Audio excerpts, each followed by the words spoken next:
Thank you. This is literally the best day of my life.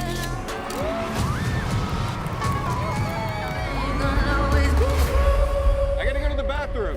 Okay, Dad. You know the butcher? The freaking nut job that goes around chopping people up? So they set up a trap for him. This whole concert is a trap. They're watching all the exits and checking everyone that leaves. There's no way to get out of here. What's going on, Dad?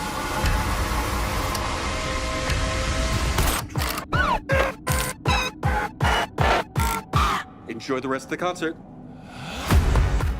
M. Night Shyamalan is a filmmaker whose career has been marked by a series of high peaks and deep valleys, making him one of the most polarizing directors. Known for his distinctive style, which often includes supernatural elements and twist endings, Shyamalan has both captivated and frustrated audiences and critics alike. One of his most significant fortes is his ability to craft suspenseful narratives that revolve around an amazing premise. Films like The Sixth Sense, Signs, and Unbreakable are masterclasses in building tension and delivering shocking, yet satisfying twists. His keen sense of atmosphere, combined with his skillful use of visual storytelling, allows him to create immersive worlds that draw viewers in, while his willingness to tackle unconventional themes and explore the darker aspects of human nature set him apart from other filmmakers. However, these are often offset by notable weaknesses. First and foremost is his over-reliance on twist endings, which, while initially a signature element of his style, has become a predictable crutch.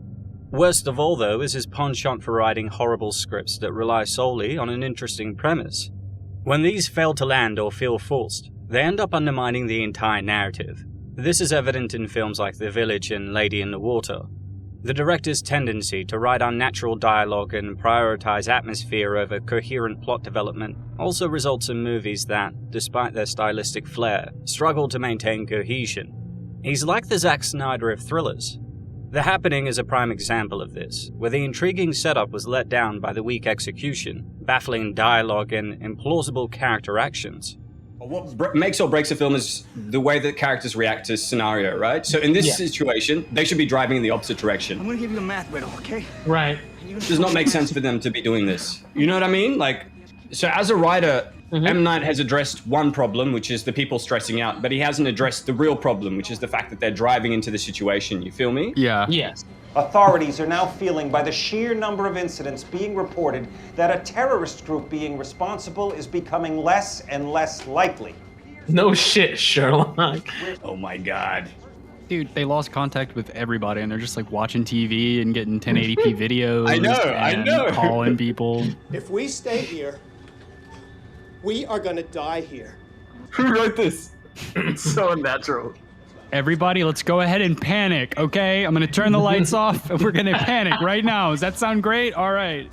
I like how nobody panicked when the lights went off and then these dudes incited the panic. It just felt like they were waiting for their turn. It's like, hi, I'm gonna say this, and when I'm finished, he's gonna speak. Hi, now that he's finished, I'm gonna speak. Yeah. While I appreciate his willingness to take risks, his stories can and often will quickly go off the rails. His newest endeavour, Trap, appears to have much of what we love about the writer-director, like an intriguing premise, great performances, fantastic cinematography, and a brilliant atmosphere. But also, many of the things we dislike about his filmmaking, like the reliance on twist endings, plot convolutions and contrivances, plot holes, odd beats, to a narrative that falls apart towards the end. Trap came from a conversation that my daughter Salika and I were having.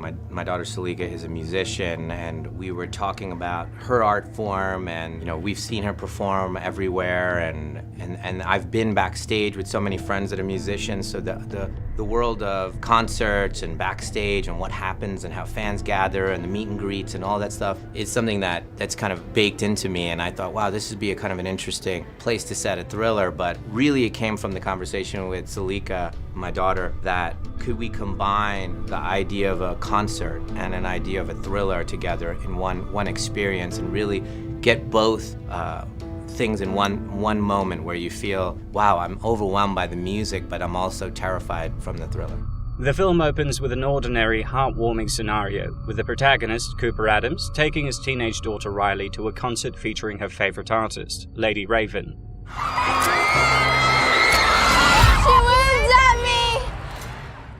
What begins as a typical night of music and bonding quickly spirals into a high-stakes thriller, revealing Cooper's dark alter ego. With police and FBI closing in on the venue, Cooper's dual life unravels. As Admiral Akbar would say, "It's a trap!" It was a pretty bold move to make the protagonist a deplorable villain with no redeeming qualities. And the fact that he's played by Josh Hartnett, who's making a phenomenal comeback after leaving Hollywood for a decade, absolutely got my attention.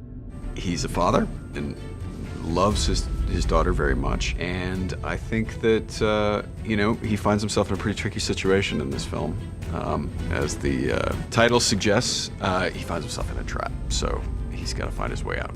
There's some residual stuff that sticks with you because it's really dark psychology that we're dealing with this character, and everything else is a put on, so like all the stuff with, the daughter and the wife, and that's all just facade until maybe he realizes that some of it's actually struck a chord in him, and it's an interesting journey for the character, and it's also interesting as an actor to be able to play that, but it's not something you want to live with every day.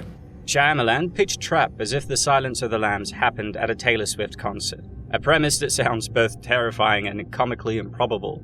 The film leans into this duality, blending sinister elements with a sense of the ridiculous, the latter part which I don't think is intentional. Shyamalan builds tension, using the concert as a backdrop for a high-stakes cat-and-mouse game between Cooper and officers led by FBI profiler Dr. Josephine Grant. The film shines when exploring the dual life of Cooper and his desperate attempt to evade arrest. But as is to be expected, a premise cannot sustain an entire film. Sprinkle in the usual M. Night Shyamanisms, and the movie starts to unravel at the halfway point. Was there ever a version of this movie where you considered making the serial killer at the concert a mystery and kind of revealing something like that in the end? No. For me, when I thought of the idea, that is the concept, because the actual interesting and wicked part of the movie is you are him. Whereas, that was the thing that made me want to do it, because we've seen a million, stories about serial killers, but to say you are him, and this is what life is like for you on the day that you might get caught. Yeah, the villain is the protagonist. Yes, it's both the antagonist and the protagonist. Exactly. So very interesting. The film begins with Cooper Adams, a firefighter, taking his daughter Riley to a concert. Through their conversation, it becomes clear that Riley is having issues at school, particularly with a bully named Jody.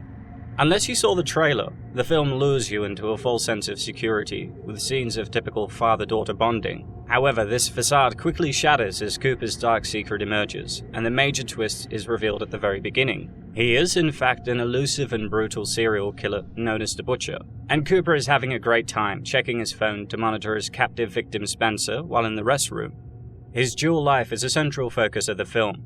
He's cunning, manipulative, and highly intelligent, able to evade law enforcement through quick thinking and calculated actions. But his interactions with Riley reveal a complex character torn between his love for his family and his murderous impulses. Josh Hartnett delivers a standout performance, skillfully navigating the duality of his character, convincingly portraying both the loving, protective father and the cold, calculating killer. His ability to switch between the two and his motivation of trying to both escape while also ensuring he doesn't disappoint Riley are great dynamics the film plays with. His daughter's excitement about the concert also drives the initial plot. Her innocence and trust in her father add emotional weight to the story, while her safety becomes a central concern for the audience. On his way back from the restroom, Cooper encounters the mother of Jody, a girl who it's implied has been bullying his daughter. Jody's mum wants to resolve the conflict, but Cooper, who's actually quite protective of Riley, quickly dismisses her and returns to his daughter. Jody's mum is a persistent and surprisingly antagonistic figure to Cooper, who becomes just another problem for him to circumvent. While only seen once later in the film, Jody's conflict with Riley serves to humanize Cooper's daughter and create a subplot that, unfortunately, doesn't go anywhere. It's during the intermission that Cooper notices a large number of police officers entering the venue. Trying to find out more information about what's going on, he offers to buy Riley a souvenir t-shirt, but when another girl complains that she was there before them, Cooper tells his daughter to let her have the last one. This act, while appearing to frame him as a good person, is just a strategy to ingratiate himself in the eyes of the salesman named Jamie. When Cooper inquires about the police presence, Jamie reveals that they received a tip that the Butcher was attending the concert, and the arena is surrounded to prevent his escape. Kind of odd that Jamie, who was told to keep this under wraps to ensure the integrity of the sting operation, reveals this conveniently to the target, but let him cook. Realizing he needs to act quickly, Cooper pushes a drunk woman down the stairs, hoping the commotion will pull the nearby officers away from the exit. However, when he suggests they go outside, Riley complains that she doesn't want to miss the show. In this way, his own daughter becomes another force he needs to navigate around. This is compounded by the sudden arrival of SWAT teams that make leaving an impossibility. Seeing Cooper survey his environment, looking for potential exits, trying to acquire information and problem solve in real time, while attempting to keep his objective and desperation hidden from Riley, is what makes the movie pretty interesting at first. And while the concert is happening, he starts to notice more and more men getting pulled aside to be interviewed by police, based on a profile made for the Butcher. He's going to be charming, sympathetic. To your nervous system, he'll be telling the truth. Somebody help me, please! Trap promises a gripping narrative with its eerie ambience and tense score, and there are some genuine moments where Shyamalan's directorial skill shines through the absurdity of his screenplay. His ability to create an unsettling atmosphere is notable. However, these glimpses of brilliance are overshadowed by a plot that soon becomes riddled with unbelievable coincidences and baffling narrative decisions. For example, the venue has many cameras, but none of them seem to catch Cooper pushing the woman, nor many of the other strategies he employs later. What happened? I think that woman drank too much, lost her balance.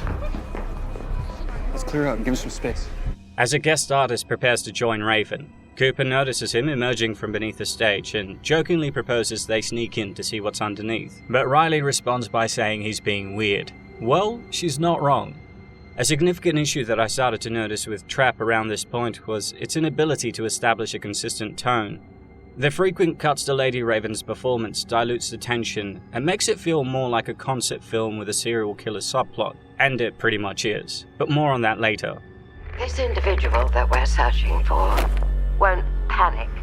Cooper eventually returns to Jamie, who takes him to the storage room to find a shirt for Riley. As a fan of true crime stories, Jamie mentions his fascination with the Butcher, and seizing the opportunity, Cooper steals his ID card. Using it, he sneaks into the break room, where the police are receiving instructions on how to apprehend him. Using his cunning and some divine luck, if we're being honest, he manages to steal a police radio, used to eavesdrop on Dr. Josephine Grant, an FBI profiler who outlines every escape route he might take. He then encounters Jodie's mother again, who becomes increasingly hostile. To get rid of her, he reluctantly agrees to let Riley and Jodie go out for pizza. Cooper then initially plans on pulling the fire alarm, but after learning the police were expecting him to create chaos, he instead decides to disguise himself as an arena staff member. And so, Cooper creates another distraction by causing a boiling fryer to explode, which severely burns a worker. Stealing an apron, he then heads to the roof, where he encounters another obstacle, a number of SWAT officers. Luckily, using another stolen ID he finds in the pocket of the apron, and the employee code word Hamilton, which he got from Jamie, he manages to evade suspicion. Hartnett's portrayal of Cooper's dual personas is thrilling to watch. As Cooper realizes the difficulty of escaping with his daughter, Hartnett subtly infuses the character with increased anxiety. His smiles become more strained, his lies more intricate, and his demeanor more tense, enough for Riley to sense something was wrong. Dad. He's realized he can't get out. Dad. We will catch him. Dad. I'll be right back.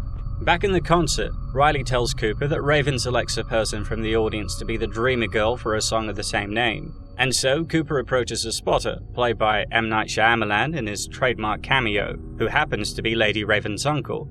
He fabricates a touching story about Riley recovering from leukemia, which convinces them to choose her. As a result, the pair are taken to the stage. After Riley dances with Raven, noticing Grant is about to walk past him, he helps the girl about to faint, taking her to the medical tent. While then planning on using the back exit, Cooper then hears Grant telling officers to search every mail before they leave, with Shyamalan appearing to have forgotten about due process or warrants. Realizing he is trapped, Cooper privately confides in Lady Raven, revealing himself to be the Butcher. Showing her live footage of Spencer on his phone, he threatens to fill the room with carbon monoxide unless she escorted them out in her limo. The film's pacing is generally quite solid in the first 40 minutes, but the narrative becomes increasingly disjointed here. Cooper's escape plan by threatening Lady Raven is particularly frustrating, and seems more like a plot device to move the story forward than a logical progression, as he could have made up any other story. And unfortunately for Cooper, Lady Raven begins to take some bold actions to ensure that he's eventually captured. This begins with her offering to drop Cooper and Riley off at their home instead of around the corner. While the initial claustrophobic atmosphere of being trapped in the stadium was compelling, once Cooper and Riley leave with Raven, the story collapses. This is because the focus bizarrely then turns towards Raven, played by M. Night's daughter Salika, who can sing, but not act. Look at me. Sure. I'm the captain now. Initially, the story centered on Cooper, offering insights into his dual life by showing the story through his point of view. However, the narrative jarringly shifts the perspective to Raven, who's not as interesting. M. Night is upgraded from personal cameos to inserting his family as main characters to derail the plot. It's a bait and switch if ever I saw it. Upon arrival at the Addams home, they're greeted by Cooper's wife Rachel and son Logan, who all become increasingly suspicious of Cooper's behavior. You might think that now Raven knows where he lives, she'll simply jump in the limo and call the cops to expose him. Instead, the plot is drawn out with her being invited into the home and exposition dumping information about the butcher, from his OCD, his use of fake houses, and issues related to his mother, whom Cooper has hallucinated throughout the film, by the way. She also explains that the police were tipped off due to a ticket receipt found in one of these houses. As the tension rises, Raven grabs Cooper's phone before running into the bathroom as Cooper begins to lose his cool.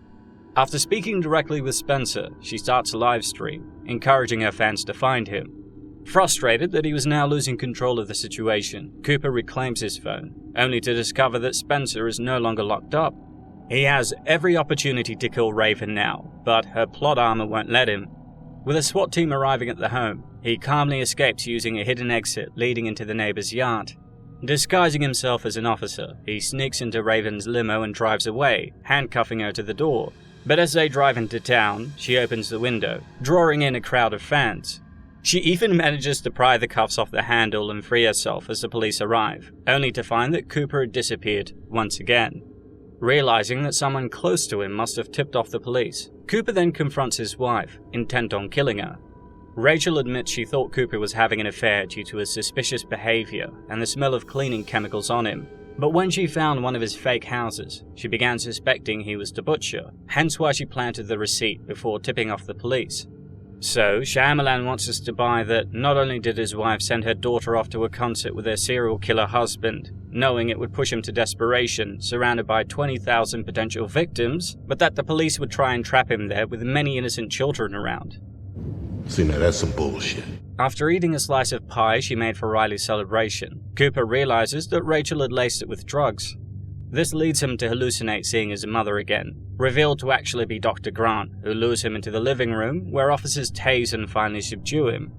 As Cooper's being arrested, he pauses to prop up Riley's old bicycle, yet when he's taken away, the camera focuses on the bike, revealing a missing spoke. The film ends with him using it to pick the locks on his cuffs, grinning as he prepares for another escape.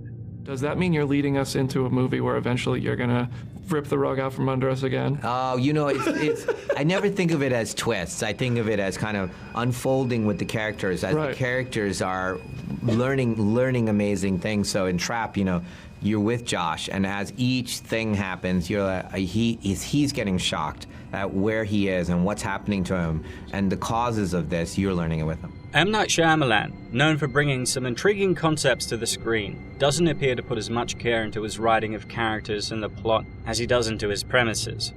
Trap shines in its ability to maintain a high level of suspense in the first half, where Shyamalan builds tension, using the concert as a backdrop for a high-stakes game of cat and mouse. But like many of M. Night's movies, it starts to fall apart once the premise outstays its welcome and there's not enough to sustain it. When Trap shifts from the concert venue to the outside world, it becomes apparent that he struggled with how to end the film effectively. Appearing to overthink his next step, Shyamalan indulges in his worst tendencies. Compared to his other works, these flaws are more pronounced here due to the incoherent and disorganized development in the final act. And the more you think about Cooper's actions, the more you realize the amount of luck involved in getting him out of the venue in the first place. From finding sugar in the cupboard of the break room when helping an officer with his coffee, the drunk woman he's able to push over, the ID card he finds in the apron when he's asked to identify himself, Jamie just freely giving him the code word Hamilton, to the girl that was about to faint. Not to mention the luck involved in Riley getting picked to be the dreamer girl. These are all very contrived, and had they not have occurred, he would have been caught in the first act. As a result, Cooper, who was pitched as being the most brilliant serial killer, ends up coming off as just lucky. and his escapes from capture become increasingly implausible, straining any suspension of disbelief. In addition to the plot holes, Trap suffers from a misuse of red herrings, where potentially interesting characters or plot points are brought in only to be quickly discarded. For example, Jodie and her mum are briefly introduced and then forgotten. And then there's Hayley Mills's character, Dr. Josephine Grant, who's underutilized, merely acting as a springboard for exposition. She doesn't really advance the plot or demonstrate her supposed expertise in tracking the serial killer beyond saying the obvious. It's an unusual concept. The audience knows who the killer is, but nobody else does. Nobody else in the film knows. So the audience follows the story of, the FBI trying to find him and work out what his next move is going to be. Although the dialogue often feels like it's written by artificial intelligence, with characters speaking bizarre lines and Shyamalan often picking the most unusual takes, Trap showcases some decent performances. Josh Hartnett is undoubtedly the highlight of the film, making the most of Shyamalan's wonky script, which the director admits was his fastest written. Honestly, that's not something to be bragging about, mate. Hartnett strikes a balance between campiness and seriousness, presenting a killer in flux that chews up the scenery and some of his most ridiculous exchanges. The thing that most people who are writing about them will say is that they're incredibly charming in person, and you almost think, you doubt many times over the course of talking to them that they could be the ones that do these horrible things, because they have, they've necessarily spent their whole life trying to convince people that they're not these monsters, right? And they still don't get away, they never get away from that, even when they're in prison. And they want to put you at your ease, and they want to you're more manipulatable when you're at your ease. So that part was incredibly useful for this movie, because we need him to be charming, and we need the audience to go along with him, so it needs to be convincing. And that was kind of the crux of it. Ariel Donahue shines as Riley, bringing a bubbly and endearing quality, while Alison Pill also delivers a decent performance, but she too is wasted here. The problem occurs as the plot holes, contrivances, and reliance on lucky coincidences begin to stack up. This coincides with the movie's change of focus from Cooper and Riley to M. Night Shyamalan's daughter, who cannot act. In a sheer display of nepotism, the film goes from a fascinating look into the mind of a killer into a vehicle for M. Night to showcase his child. The conclusion feels lazily plotted, failing to do justice to the actors or the film's underlying thematic potential, honestly making Trap the weakest of his past few films. While Hartnett does his best to carry the film on his shoulders, his performance is ultimately undone by M. Night Shyamalan's worst sensibilities as a filmmaker. For me, the real trap was the bloody trailer, which tricked me into watching this in the first place. You have to go to see it in the movie theater so that you're laughing together, you're gasping together, trying to piece it together and holding on your edge of seats. Trap, it's very new and different than my other movies. My disappointment is immeasurable, and my day is ruined.